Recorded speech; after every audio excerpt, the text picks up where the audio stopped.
Friends, three phase KWH meter complete wiring किस तरह से की जाती है। KWH मीटर में आपको CT का कनेक्शन किस तरह से करना होता है, CT रेशियो किस तरह से सेट करना होता है, हर एक कॉन्सेप्ट को आज के वीडियो में हम समझ लेते हैं। चलिए वीडियो स्टार्ट करते हैं।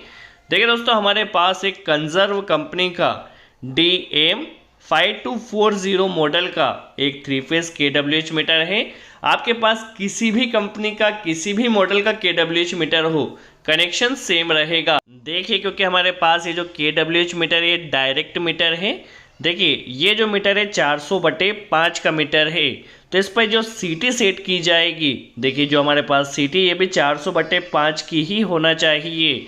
यदि आपके पास कोई डिजिटल मीटर होता तो आप किसी भी मॉडल की CT वहां पर कनेक्ट कर सकते हैं। देखिए, डिजिटल मोटर में आप सेटिंग के अकॉर्डिंग जो भी मॉडल की CT हो उसे सेट कर सकते हैं। बट चूंकि हमारे पास ये डिजिटल मीटर है तो इसमें हमारे पास सेम CT होना चाहिए, CT रेशियो अलग नहीं हो, उसका ध्यान रखना है। कनेक्शन की बात की जाए तो थ्री फेज V1, V2 और V3 में हमें कनेक्ट करना होगा। VN में आपको न्यूट्रल पावर सप्लाई कनेक्ट करना होगी और यहाँ पर auxiliary power supply 240 volt AC connect करना होगा। और यहाँ पर देखिए CT की यदि हम बात करते तो CT में देखिए P1 और P2 दो इसके प्राइमरी और सेकेंडरी होते। देखिए इस तरफ P2 होता है और इसके अलावा S1 और S2 इसके टर्मिनल होते हैं। देखिए ये इसका S1 सिरा है और यह इसका S2 सिरा है। इसका भी आपको ध्यान रखना है, किस तरह से कनेक्शन किया जाएगा वह भी हम समझेंगे। देखिए, जब भी आपका जो फेज जाएगा वो P1 से इंटर होना चाहिए। देखिए फेज P1 से इंटर होगा। देखिए P1 पावर सप्लाई MCB तरफ रहेगी, तो पावर सप्लाई से P1 से फेज आपका इंटर होगा। कनेक्शन को आप केयरफुली वॉच कीजिए। एक कनेक्टर हमने और कनेक्ट किया है, इसे फर्स्ट फेज पर CT से इंटर करते हुए इसे फर्स्ट फेज पर कनेक्ट किया है और यही फेज ध्यान से वॉच कीजिए, इसी फेज को आपको V1 में कनेक्ट करना होगा। फेज सीक्वेंस चेंज ना हो, इसका आपको ध्यान रखना है। ठीक है, CT से हमने R फेज लिया है, इसे V1 में कनेक्ट किया है और यहाँ पर अब CT के दो वायर है S1 S2, तो S1 को यहाँ पर देखिए जो S1 है इसे फर्स्ट टर्मिनल पर कनेक्ट करना होगा, फर्स्ट CT का। ठीक है, जो CT आपने लगाया है उसी का S1 और S2 आपको यहाँ पर कनेक्ट कर देना है।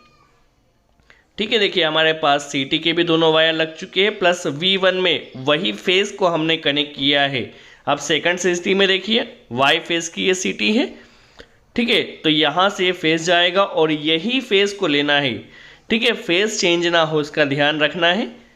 ठीक है, यही फेज को हमने लिया, अच्छे से CT का वायर बिल्कुल भी लूज ना हो इसका आपको ध्यान रखना है। ठीक है, इसी फेज को हमने लिया और इसे हमें V2 में कनेक्ट कर देना है। ठीक है, ऐसे ही हम V2 में कनेक्ट कर देते हैं और इसी CT के S1 और S2 का कनेक्शन भी अभी हम कर लेते हैं।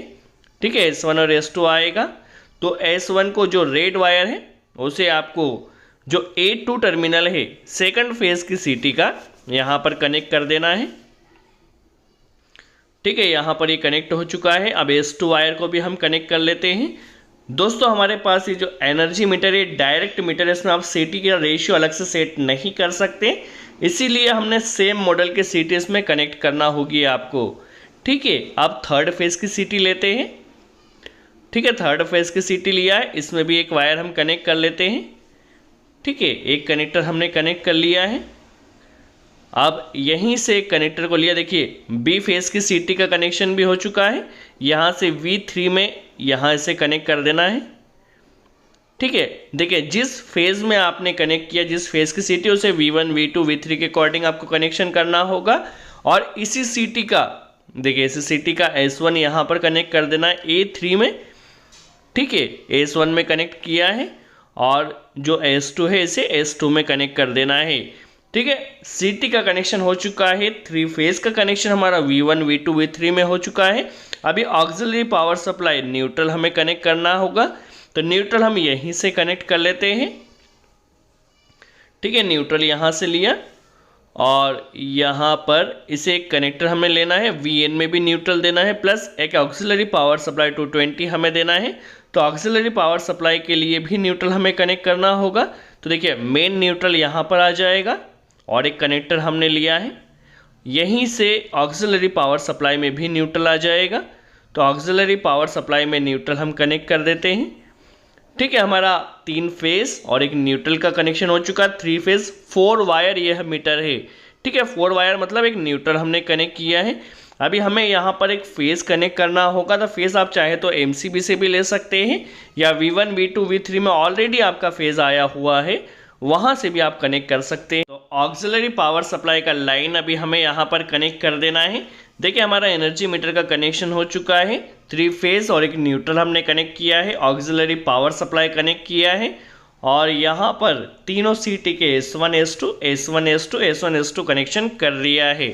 चलिए अब हम पावर सप्लाई को ऑन करते हैं। देखिए एनर्जी मीटर ऑन हो चुका है।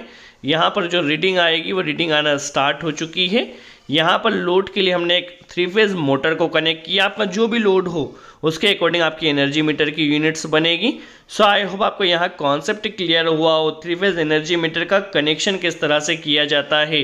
यदि आप डिजिटल मीटर का कनेक्शन सीखना चाहते हैं, सेटिंग किस तरह से की जाए सीखना चाहते हैं, तो इसके ऊपर भी हम जल्द से जल्द वीडियो बनाएंगे। सो आज के लिए इतना ही। Thanks friends.